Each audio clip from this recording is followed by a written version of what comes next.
Hello, everyone. Let's take a look at some concepts in probability. We have a fair, unbiased coin. Now, if we toss the coin infinitely many times, what is the sample space? So, we're basically trying to understand some concepts in probability in terms of what sample space is and how it maps. Sample space is a collection of all the outcomes of a given experiment that you're trying to do some computation on, right? So you have an experiment and all these and the experiment results in outcomes. These outcomes are mapped to the sample space. Now, what is the sample space of tossing a coin infinitely many times? So it usually would be described in these terms, right? The sample space here is described in terms of capital omega, which is this term, and capital omega is given by number of coin tosses. This is small omega, this is big omega, and this is small omega. And small omegas are the outcomes of the experiment that we ran, which is a coin toss. So small omega, omega 1, omega 2, omega 3, and as the series goes on, all the outcomes are given by omega I, which belongs to an exhaustive set of heads and tails. Okay, as I tends to from 1 to that number can go on till n or infinity or whatever. So now our job is to understand what is the probability of the sequence of these experiments. Now, if you have to have some intuition as to what that is, so we will. So the basic objects that we need to understand before that is we need to know that the big omega always represents the sample space, and the small omega represents the outcomes of the experiment that you repeat many times. Okay, as you know, the word many times is described here. We need to understand that this experiment is repeated many times and the outcomes of those experiments are mapped to some probability number. Now, how does this probability number come down to? So this probability, if you have a collection of infinite sequences that constitute this sample space, each one of these infinite sequences is the outcome or the sample point. Okay, so every time you and we have mentioned that this is unbiased and fair coin. So every time you get an outcome, you have the outcome is, let's say, half. And then since you have collection of many of these experiments and each experiment is independent, and let's suppose we run this experiment n times, so the probability value is half to the power of n. And as n tends to, let's say, infinity, because it's clearly mentioned it's infinitely many times, as n tends to infinity, this number becomes 0, right? So it's half times half times. So it becomes smaller and smaller, and eventually it becomes 0. Now, this is an interesting example.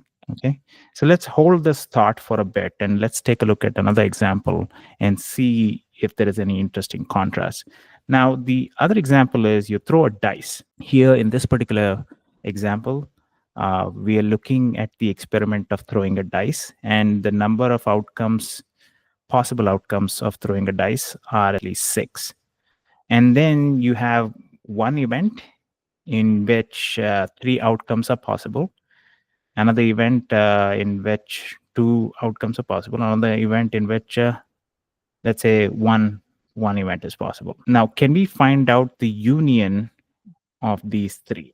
Okay, the union of these 3. One thing that you can notice is A, B, C are all disjoint, right? Meaning A intersection B intersection C is a null set, right? That's their disjoint. So disjoint union of sets comes down to probability of the entire big omega, which is equal to 1. Now this, how do you know this is 1? Because we add up probability of A plus probability of B and probability of C. When you add this up, you can see that the probability of sum total of all sample space events is usually equal to 1. And then since these 3 events are all disjoint, the union of disjoint sets is equal to 1. Now, if you can look at the outcome of this example, If you look at the outcome of this example and let's say the previous example, previously you had the probability value equal to 0, and in this example the probability value is equal to 1. Now, in one example, the probability of union of disjoint events is equal to the sum of probability of each event, which is this example. The probability of union of disjoint events is equal to the sum of probabilities of individual events, which is this example. In another example, probability of a sequence of events is 0. Now, what is the difference? What is the issue here that makes this contrast possible? So you can think about it, because these experiments look sort of interesting and sort of similar in some way. If you just slightly take the statement differently, these experiments will look identical, but there is a difference here. The thing is, the example 1 forms uncountable set of a sample of points, uncountable set of sample points. So uncountable in the sense, like if you go back to the example again, so you can do H, T, T. So there is there's an infinite sequence of these events. Eventually, and since they're all independent and they're all disjoint, eventually this overall sum total of the sequence, right? The sequence is essentially 0. And that has got to do with the fact that in one of the example, we have a countable set that we are trying to do probability on. And in the other example, we have what is the issue here? So in the first example, we have an uncountable set, because the number of coin tosses can be infinite. And as a result, whenever you have a finite experiment, means by definition it's countable. Okay, and if it is infinite, it can be countable, uncountable. Okay, so as soon as this is the whole idea here, right? When one of the experiment the outcomes were countable, and if it is countable, let's say if it is finite, by definition it'll be countable, right? So we'll make this concrete by taking another example. So we have a disk here, right? Disk has a point at this line, and we rotate this disk and we stop this disk, and then we see the point at which it stops makes an angle from the initial point. So it can stop anywhere, right? Because in this event, the sample space essentially is 0 to 2 pi. It can stop anywhere in all the 360 degrees. So wherever it stops, it makes an angle, and that angle is theta, and theta is ranges from 0 to 2 pi. Now, if I say the probability of, okay, let's take the second one. The probability of angle is 90 degrees, pi by 2. What is this probability? Now, this probability is the probability of each point to occur. See, it can be the probability of 90 degrees to occur. So wherein this line makes a 90-degree line, or for that matter, this line to occur. There are infinite ways by which this event can occur. As a result, you cannot basically, this probability also ends up being 0, because the sample space is made up of uncountable set. Okay, so if you have uncountable set, the idea that I'm trying to get to here is that whenever you have an uncountable set, it's hard to assign probability. Okay, you cannot assign probability in some reasonable fashion. That's what we will see as to what that reasonable fashion is to every subset of the sample space for all experiments. Okay, that is the idea that we're trying to drive home. As you can see in the two examples, in which the sample space was uncountable, you were not able to, the basic probability was essentially 0. And in the one example in which you had a probability of union of disjoint sets, or probability of union of countable sets, you were able to find the probability, right? Now, in the study of probability, you have these elements. What are the basic elements of probability? You basically have an experiment. And see, every time you think of probability, always think of an experiment. You have an experiment. Experiments have outcomes, and there are numerous outcomes. It need not be the outcome that you wanted. And then your job is to take a set of all these outcomes and assign some number or assign some probability, right? That's the basic idea of empirical science. So that's the basic idea of all sciences. To prove some claim to be true, you will be run an experiment. First of all, you devise an hypothesis, then you run an experiment. From that experiment, you prove that the result that you got was statistically significant to the result that you didn't want. As a result, you make the assertion that the claim that you initially postulated is true. Okay, that's the basis of all of science. Now, how does probability help in all this? Probability helps in all this because we looked at 3 examples, and the reason we want, let's say, this structure is to ensure that once you run an experiment and give out, let's say, a set of outcomes, we can only do mathematical computation on these outcomes and not have to worry about those experiments. That's why things like random variables were sort of formulated, and random variables are the building blocks of probability theory. Now, we'll get to that at some point. But before that, we'll take up some simple examples and understand these 3 elements: the experiment, the set of outcomes of an experiment, and then what is the probability number that you assign to each one of these outcomes. So this thing is called a probability triplet, right? What is the probability triplet constitute? Probability triplet constitutes, let's say, this is the set of outcomes. This basically is the subset. And this is the assigning the probability number. Whenever you run an experiment, you always have an outcome. And in terms to do probability, you need this probability triplet, wherein you have omega, 2 to the power of omega is the sum total. This is basically like the power set, meaning like the sum total of what is the number of possible outcomes that you can have as part of the experiment. And then each one has a corresponding probability. So for example, let's say the initial example that we took of coin tosses, the omega here was head and tails, right? Set of outcomes. And then you have basically 2 to the power of omega, set of all outcomes. So this is 2 to the power of 2 because the number of elements of a set is 2. Then 2 to the power of 2, 4 is the number of possible sets. That's always true. And then you have the third part, which is assigning probability, which is probability of H is P, probability of tail is 1 minus P, probability of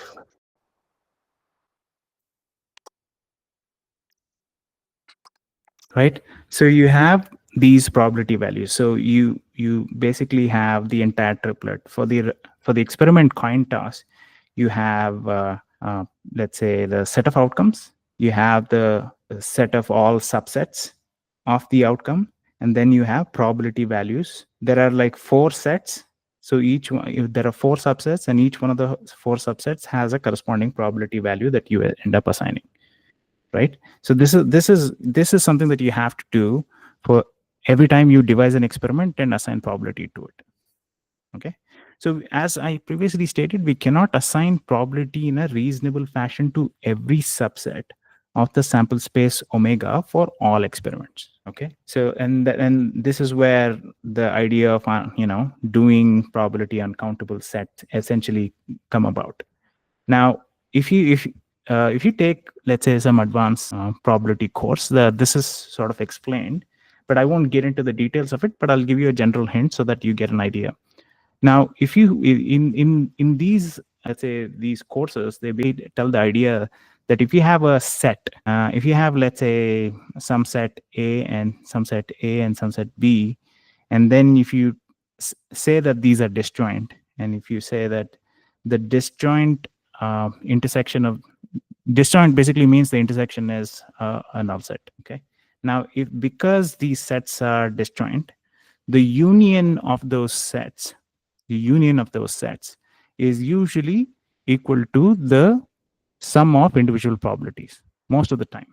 And in these special cases, when you say that this is the uncountable set, you can give a counterexample where this is not true. So this, I mean, the way you can look up as to where that is, if the subset is Vitali set. So in this particular case, what essentially happens is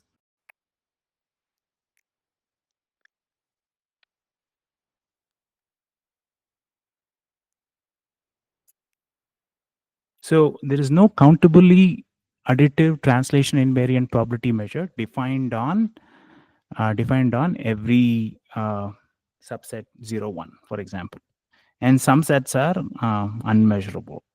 So this is something that you can basically take a look if you're interested. The key term here is countably additive. Translation invariant means it ensures that after translation, your basic measure is preserved. The basic measure like length is preserved, or some people talk about conformal invariance. In that case, the angles are preserved. So whatever you are measuring, this sense of measure, the sense of length, that is preserved after translation. Like if you have a matrix transformation, before and after, the sense of length is sort of preserved. Now, I mean, so let's take a look at. Okay, there is some count. Given that to be the case, we won't get into the details, but if you're interested, you can probably take a look. So now, given this, we have some basic axioms that we have to take a look at. Okay, the axioms are as stated: a collection of subsets omega denoted by F, which is a sigma algebra here. From now on, every time I say F, I refer to, I call it sigma algebra. Okay, I'll tell you what that is, but are called events, a collection of subsets. These are basic axioms from which we will derive everything else, right? So it's the basis of legal system. You don't consider your own intuition. You only take the basic axioms and you derive everything from it. So the three basic axioms are: as long as omega, which is the set of all outcomes, omega is part of the sigma algebra. Omega is part of the sigma algebras. The second axiom is for every A1, A2 sequence of events that is part of sigma algebra, we can say that the union of those events also belongs to sigma algebra. Okay, set of all outcomes belongs to sigma algebra. If you have a bunch of events A1, A2, thereabouts, and the union of all these events are also part of sigma algebra, and for every A that belongs to sigma algebra, the complement is also part of the sigma algebra. Now, given this to be the case, what are the consequences? Consequences, obviously, this set is a sigma algebra set consisting of set of all outcomes and a null set is part of the sigma algebra, and you can prove this.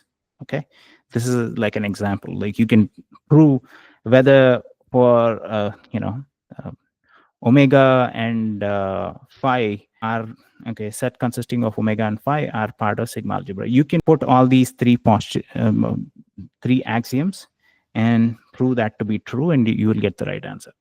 And then another example is the set of all subsets is also a sigma algebra. Okay, so these are just examples, and given these axioms, these can be consequences. What are the consequences? Even the individual set phi is also a sigma algebra. Okay, another consequence is you can just say, I mean, for all the given events, for all the given events A1, A2 that belongs to sigma algebra F, the intersection of these events are also part of the sigma algebra. And how it's not that obvious. I've only said as part of the basic axiom, that unions, the union of individual events is part of sigma algebra. But now I'm saying the intersection of events is also sigma algebra, and this is something that you can think about. And what I'm saying is, I'm stating it as lemma or consequences. Can you think why this is true, and can you prove it? So this would be like, since this I mean, some of you might not be familiar with these kinds of statements, but like if you have to prove this to be true, how do you prove it? How do you prove this is true from the axioms you have? And you can think about as to why that is true. You can take a, you can pause the video at this point and just think why this is true. And then you might get some good idea. The first thing you can know is the way to prove anything is look at the statement that you have to get to, which is like this is the final destination, and reverse engineer that destination by the given axioms, given input that you have. The input or ingredients that you have, the ingredients are these three axioms. Okay. From these axioms, you have to make a mixture, which essentially translates to this result. And how do you do that? Okay, let's see how we can do it. Now, let's suppose we can say that A1 and A2 belong to sigma algebra, right? This is, this is already given. Now, given this to be true, we can also say that the union of this belongs to sigma algebra, right? Now, given this to be this is given by axiom 2. And axiom 3 says, okay, you have union. Axiom 3 says, because you have some set as part of the sigma algebra, the complement of that set is also part of the sigma algebra, right? And then if you repeatedly apply, right? And if you apply axiom 3 again, then you say that the union complement was part of sigma algebra. The complement of that also is part of sigma algebra, right? And then if that is true, then basically this becomes the intersection,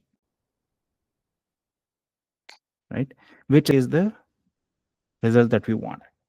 Another way to do this is like you just take, like, take the same statement, but you say for all A1, A2 belong to sigma algebra. This is like one statement. Now you consider the complements directly. So as you can see from axiom 3, you can say A1 complement, A2 complement also belong to sigma algebra. Okay, this can be many events here. So if that is true, then from axiom 2, you can say the union of all these complements. The union of all these complements is also part of sigma algebra. If that is true, from axiom 3, the union of if any set is part of the sigma algebra, the complement is also part of sigma algebra. So this is also part of sigma algebra. If this is true again, then you can say intersection. So essentially you got this result here and there. So that means, there are many ways to do this. The way to think about this is the eventual cuisine that you have to get to. And these are the ingredients. Ingredients are the individual axioms, 1, 2, 3. And you have to use these axioms and sort of reverse engineer what you want and have a sequence of legal or a sequence of logical statements which conclude in that fact. And then if you do that, you prove the result. And we'll take a look at some other topics some other time. Thank you.